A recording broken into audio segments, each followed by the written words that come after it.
Heal, to make healthy, whole, or sound, to restore to health, to be free from ailment, to bring to an end or conclusion, to settle, to reconcile.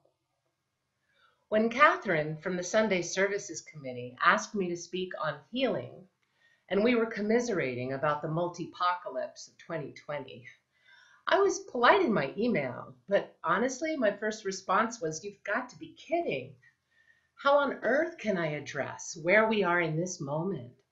A raging pandemic deepening by the minute, the socio-political inflammation in our country continuing to rise even after the presidential election, millions of acres of our beloved Western landscapes charred beyond recognition, coastal regions of the earth battered by hurricane after hurricane. Every social justice wound we can imagine is up and active and crying out for care. And how long do I have?" But they say how you do one thing is how you do all things.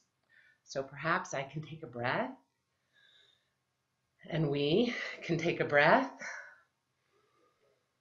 and we can nestle in to the beautiful, tender, intimate space of our own hearts for a while, which is where healing, after all is said and done, has to begin and end. I've worked in several healing professions for some time, really exactly the same time. Like many parents, I track time by how old my child is, and I remember that I started grad school for psychotherapy when Nakai was a year old, and I began learning about shamanism when she was a year old as well. And now she's 32, so it's been a few years. While these practices are very different in key ways, they're also very similar. Psyche, after all, is the Greek word for soul. And so both my therapeutic and my shamanic practices address the soul of the matter. And our souls have been taking a beating. This stuff of being human is challenging at the very best of times. And we may have difficulty remembering when that was, those long lost best of times. We are worn down. We are exhausted beyond measure. Some of us are sick. Some of us are struggling to keep our heads above water financially. Some feel the wounds of a dysfunctional dominant culture, the assaults on the natural world, and the ways it can feel like the world is assaulting us right back as the planet attempts to rebalance with fire and water and drought and plague. There's the entrenched ugliness at every echelon of systems of racial and misogynistic hatred, intolerance, denial, utter refusal to see how the big picture affects the little people. And then we have the horrible political quagmire as we feel this yawning divide between us and them. We feel these wounds, all these wounds, in ways that are very personal and very painful. And whether our suffering is intimate and personal, or whether we're navigating these strange times relatively unscathed, humans are beautifully sensitive creatures. And so we are still rocked by the pain and suffering of others. Our souls feel battered, our hearts feel battered, and certainly our beloved community feels battered.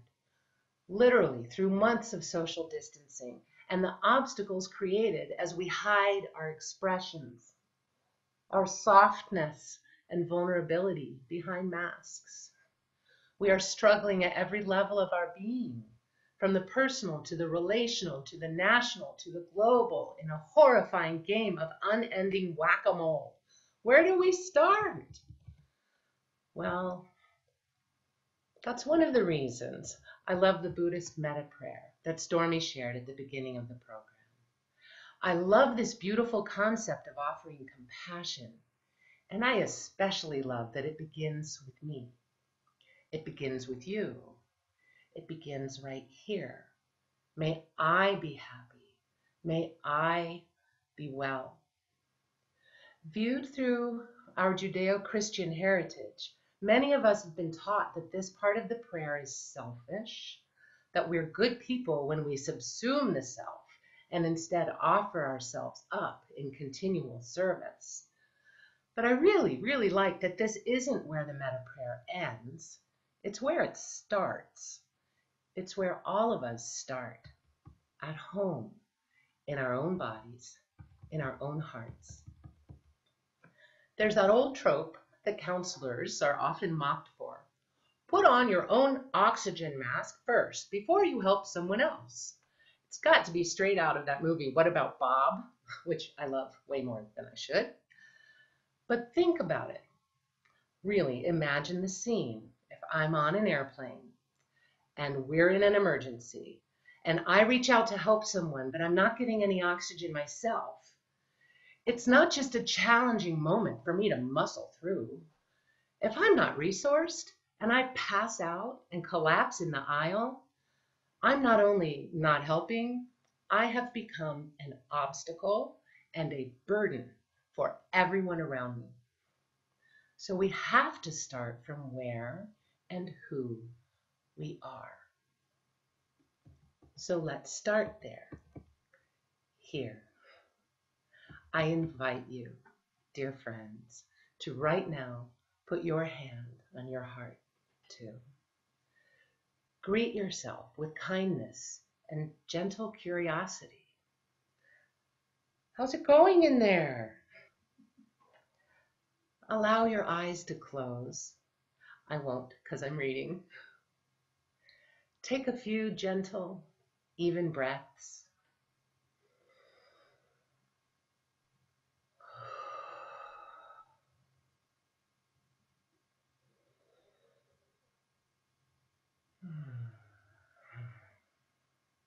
And imagine yourself in a beautiful, quiet place in nature, somewhere you feel very safe and comfortable and loved. Perhaps you can settle into a peaceful, open meadow, ringed by trees, quiet and restful, sun-dappled. Cozy yourself back against one of those trees. Now with your next in-breath, imagine that there are tree roots growing out from your bottom and from your feet. And with your out-breath, push those roots down deep into the belly of the earth. Allow your next inhalation to bring your attention to your shoulders and arms and the top of your head. And imagine your branches spreading out from those parts of your body with an exhalation. With each inhalation, draw in sustenance through your roots, up from the earth, through your leaves, down through your branches.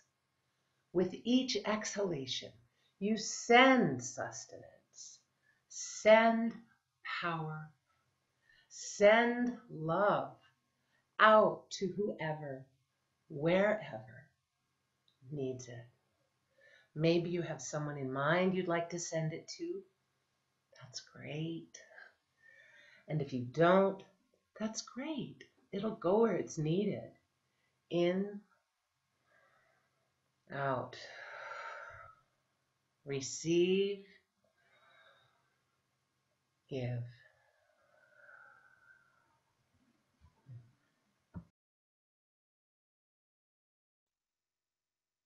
Simply trust. Don't the leaves flutter down just like that? Simply trust. Don't the leaves flutter down just like that?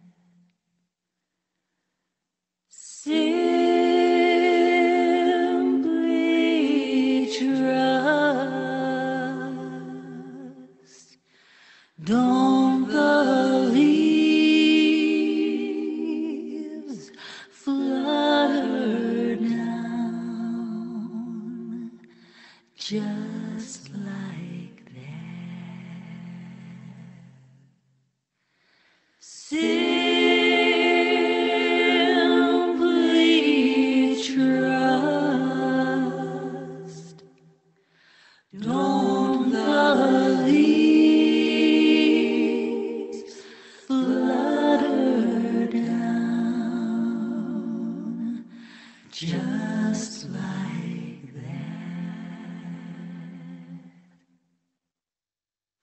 simply trust. Don't the leaves flutter down, just like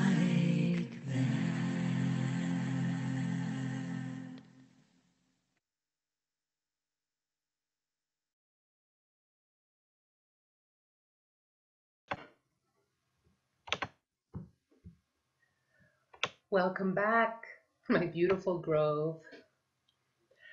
I'm guessing that some of you allowed yourself to deepen in this meditation and may have looked around in that imaginary landscape and seen other trees. Perhaps you felt the way your roots came into contact with someone else's roots, that as your leaves danced in the breeze, they came into contact with someone else's leaves. Or perhaps you became aware that what you were breathing out was giving some other type of creature what they needed to breathe in. Yes. In shamanism, we speak of a few universal laws. Here's one of them, the universal law of reciprocity. Like low and high tide, summer and winter, light and darkness, receiving and giving are all one circle. So for all of you who want to save the world, please begin by saving yourself. We will all be most grateful that you're not lying comatose in front of the emergency exit. And then, when you're feeling resourced and ready to get out there again, here's a great little hint that I love. Start by taking the superhero stance, which really works and which always makes me feel like it's a little more possible for me to take on whatever I'm feeling in the moment. It's almost as good medicine as merging with a tree.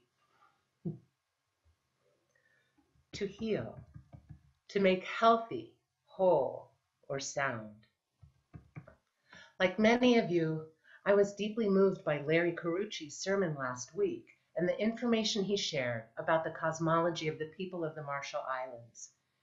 He shared that in the world of the Marshall Islanders, there's a deep understanding that all of creation is alive and is intricately connected. The people Larry spoke of seem to perfectly embody our Unitarian Universalist seventh principle in their culture that reflects deep respect for the interdependent web of all existence of which we are a part. And indeed, in shamanic cultures, the world over, we speak of power or divine source that flows through all things and is our natural birthright. When we are well and whole and healthy, power courses through us. This power flows through trees, flows through water, flows through animals, through stars, through our beloveds. It flows through people we don't like very much.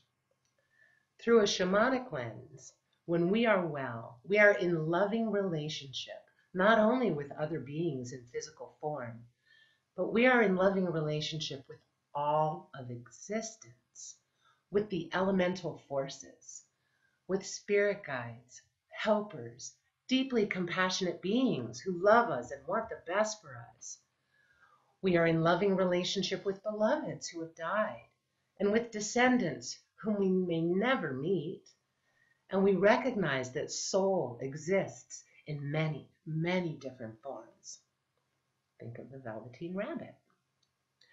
These wise ancient cultures teach us that we are never alone and that this is our natural state.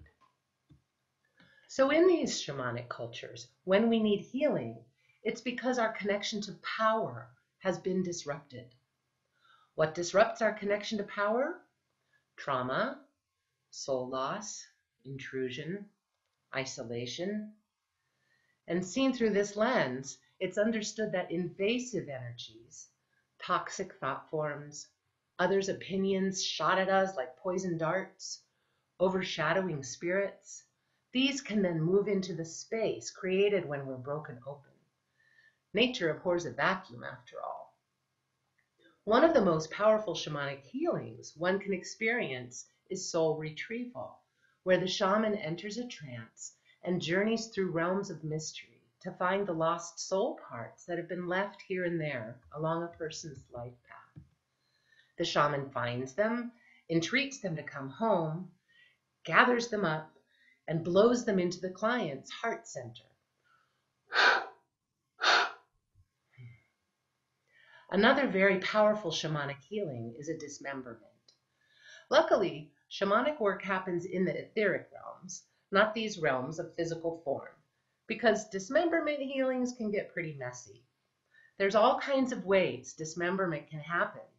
I've been flayed by a grizzly bear and had my skin made into a drum. I've been devoured by sharks and pooped out as sediment. I've been burned to ash by fire and lava both. And I've just exploded out the top of my favorite willow tree in my backyard, supernova style. When we're dismembered, everything that is not us is cleared out. Everything. We are taken back to nothing.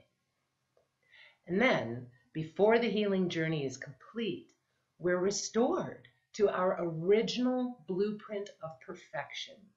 Before all those intrusive energies and thought forms and addictions and fears and wounds took hold, we were dismembered so that we can be remembered in wholeness. As a poet, as well as a shaman, I find this language beautifully evocative. I absolutely love knowing that when I am truly and wholly remembered, when people know me and love me and remember my wholeness, even when I'm feeling so very fragmented, even when my ugliness sneaks out and splats itself around the house, I'm so sorry, Stormy, I am restored to my true self. Tarana Burke, who began the Me Too movement, says, "When you don't hear me, you don't see me." This must certainly be an essential job for all of us, as our beloved community needs healing. Even when we can't sit together in our beautiful fellowship hall, lean into each other, whisper together before the service starts, hold each other when we're hurting, we can remember each other in all our glorious wholeness, can't we? And hold that for each other until we're able to remember ourselves again. We can remember that as much as we love connecting in person, our beautiful light filaments of soul reach far beyond the reach of our arms, and it's possible to perceive that connection. It is possible to weave these filaments of light together with intention, to hold one another from the seclusion of our own homes, and so perhaps to hold the other with our loving intention, to recognize and feel deeply into the truth that we are indeed all in this together, and that even the folks we might not like very much are here with us as well, rocking along in these lifeboats on the high seas of the unknown. Perhaps we all need some of that loving kindness that the metta prayer offers. Perhaps we will all let ourselves receive it. Perhaps sometimes when we feel brave, when we draw more power through our roots and draw it down from our leaves and stand in our superhero power and remember our true nature, perhaps we can offer this loving kindness to ourselves and to our beloveds and to everyone who's sharing this beautiful, fragile blue boat of home. Heal, to bring to an end or conclusion, to settle, to reconcile. I remember when my mother called to tell me her cancer had come back. She said she'd been in her prayer group and she found herself throwing her arms wide to the universe and saying, "I want to heal everything." She was dead within the month. This, too, is what I've learned about healing. Healing and survival are not necessarily the same thing. Sometimes healing everything is the passage through and beyond this very life. Tissue, matter, moves so much more slowly than energy. The body moves much slower than the spirit, which must be why we have to keep our eyes on the prize, knowing that not reaching it doesn't mean we've failed, remembering that this very life always is not a sprint, but a marathon, not a destination, but a journey. And we just have to know that we will be passing the baton to others. Receiving and giving is woven into the very fabric of our existence, that universal law of reciprocity. My mother got New Age religion after I left home for college, and she shared the insights and perspectives that lit her up. One of these came through Abraham Hicks, a channeled being who shares guidance about the law of attraction. Maybe that's another universal law, I think. I remember Abraham saying, "Be clear in setting your intention. If you say, 'I want to heal,' the universe will provide you with ample opportunities. Do you really want more experiences from which you need to heal?" So instead, Abraham instructs us, set your intention for joy. And then, if there's any healing you need on the path to joy, you'll encounter it and you'll continue on your path to joy. When I think about the choices I face as I walk my life path, I have to say, I like this option better. Aho. Namaste. Blessed be.